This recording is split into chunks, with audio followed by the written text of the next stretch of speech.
MAGA is furious as Kamala Harris has been doing interview after interview over the last few days, 60 Minutes.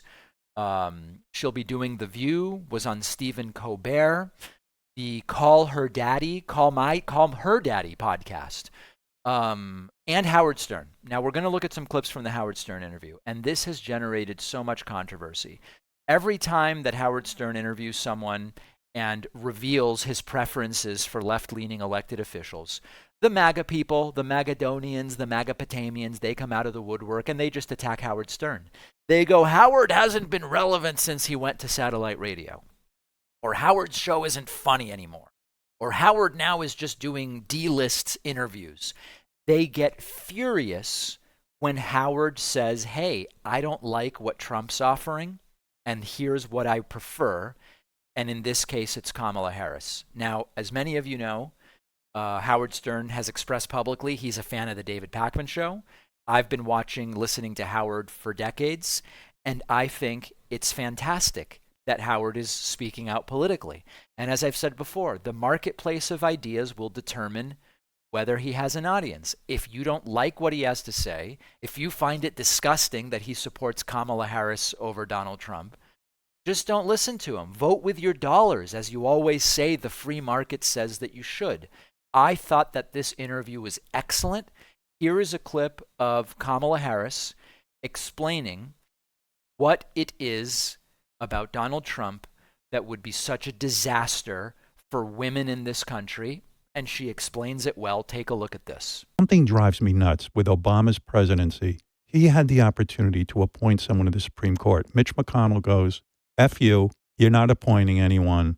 How can this be? The president could not appoint a Supreme Court justice. I don't want Donald Trump and his party deciding. I don't want Clarence Thomas deciding.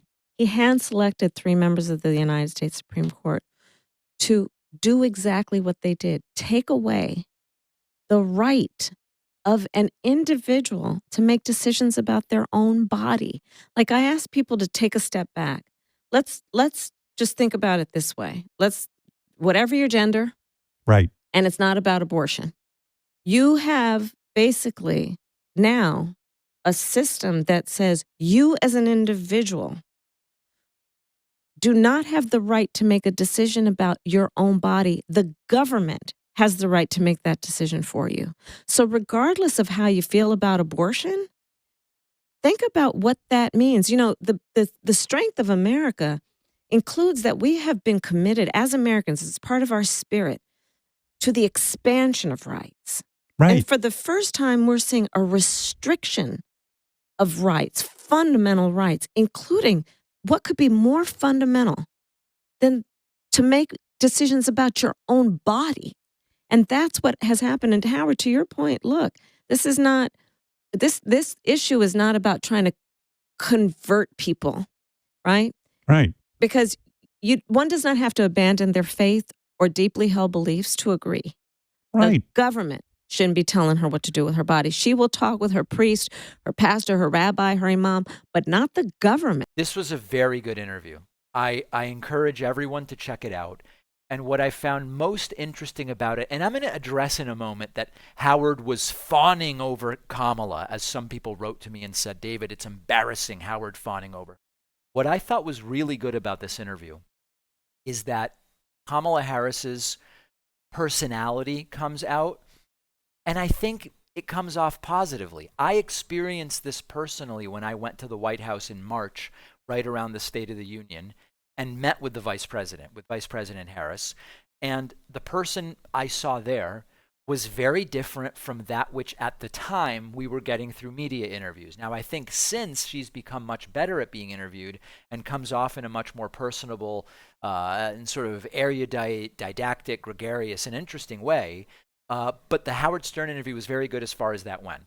Here is another clip from this interview. Kamala Harris talking to Howard Stern about leadership and America. And I'll tell you in a moment what I found great about this. To your point, doesn't support our friend Ukraine, doesn't support, therefore, something America should always, and has always, by the way, been a champion of, which is the importance of sovereignty and territorial integrity, which means the importance of standing against anyone who tries to take another nation by force. Right. That's what we stand for as Americans, that you don't do that.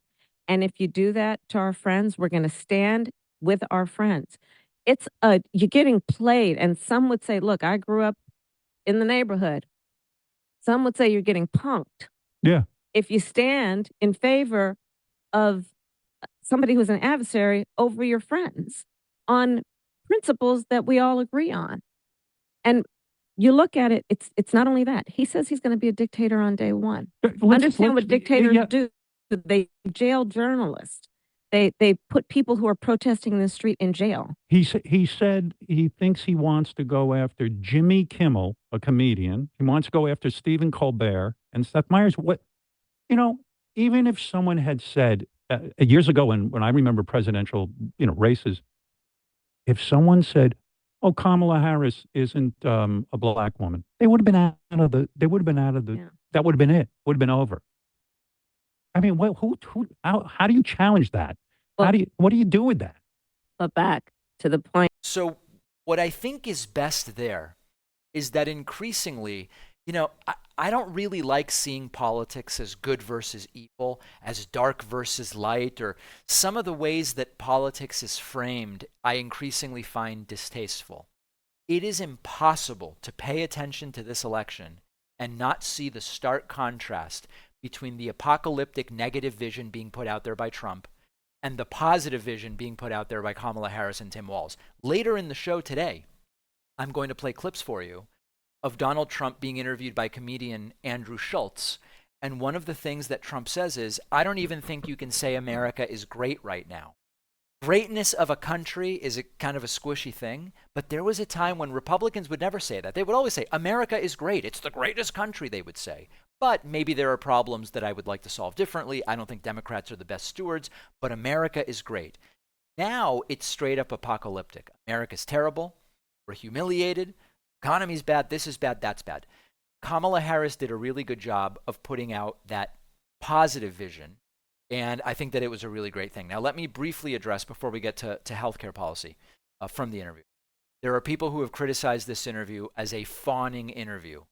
Howard Stern didn't hold back. He was just fawning over Kamala Harris and blah, blah, blah. So listen to me very, very carefully. Howard Stern is not a journalist. Howard Stern is not a reporter. He doesn't pretend to be.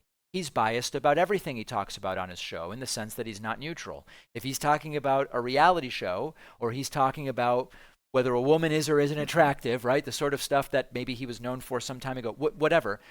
The program is a reflection of Howard Stern's opinion. He doesn't pretend to be neutral. Hannity, when he does the same stupid softball interview of Trump day in and day out for years now, he pretends to be neutral and objective when in fact he is not. Howard Stern doesn't do that. He has made it clear, Howard has, that he thinks Trump's a disaster and Kamala Harris is the direction we should go in. And so that's what it is. He's not pretending to be a news guy. Howard pretends to do news and then in fact does propaganda. Howard has decided, I want Kamala Harris to win. I'm going to say that. He's overtly trying to help her. It's not neutral. And if you don't like it, just like if you don't like the fact that I'm advocating for Kamala Harris to win on this program, I don't have a neutral perspective, you don't have to watch. I don't think that that is a problem with this type of interview. 60 Minutes is different. 60 Minutes claims to be something different.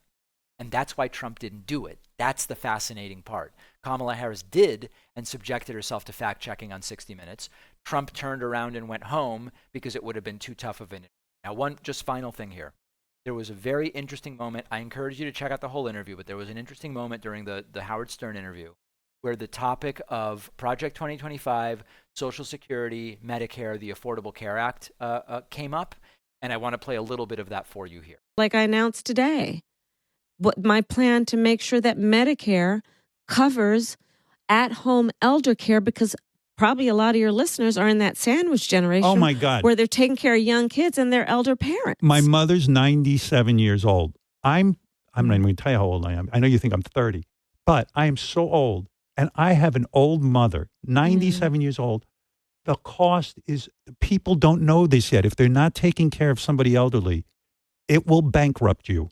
Absolutely It will right. you got, Or your yep, parent will not get the care they need, or you're going to have to leave your job, right. which means you're going to reduce your income to, depending on what it is, almost nothing in terms of your household income to do what you want to do, which is to give your parent the dignity they deserve with care. And can you imagine if Medicare is impacted or Obamacare for that matter? I And mean, what are look at people what thinking? Donald Trump has been talking about for years. And look at his Project 2025. People should Google it. I mean, what they're doing and what he's talking about in terms of attacking Social Security, Medicare, undoing the Affordable Care Act, and which means the insurance companies can come back and deny people with pre-existing conditions. All of this is very real and very much at stake in this election. What was really good about this part is that Kamala Harris did a good job. And again, this just goes to she didn't used to be that good at being interviewed. If you go back 18 months, she has gotten way better. She wraps together the connections between access to health care, Obamacare and the legacy of the Obama administration there, Social Security and Medicare, which Republicans would love to cut or privatize, except then they will go, no, we would never do that. It's Democrats who want to cut it, and the connection to Project 2025. She's getting much better at explaining in coherent terms the relationships between a lot of these different political issues. So check it out, and also check out what we're going to look at next, which was a very different interview. I love my Helix sleep mattress. I've been sleeping on Helix mattresses for years now, which is why I asked them to be a sponsor. You actually take their famous sleep quiz, takes just a few minutes to answer questions about your sleep preferences, body type, sleep position, whether you have back pain, and Helix will match you with a mattress that's perfect for you, which is really unique and helpful because a lot of people don't know where to start when buying a mattress. I certainly didn't. Their newest collection of mattresses, called Helix Elite, come with a built-in Glaciotex layer to keep you cool at night, an extra layer of foam for pressure relief, and thousands of extra microcoils for best-in-class support and durability. All of their mattresses ship right to your door, totally free. They come with a 10 or 15-year warranty, and you get 100 nights to decide if you like it. My audience also gets a whopping 20% off all orders, plus 2 free pillows. Go to helixsleep.com/Pacman and enter code HelixPartner20 at checkout. The link is down below.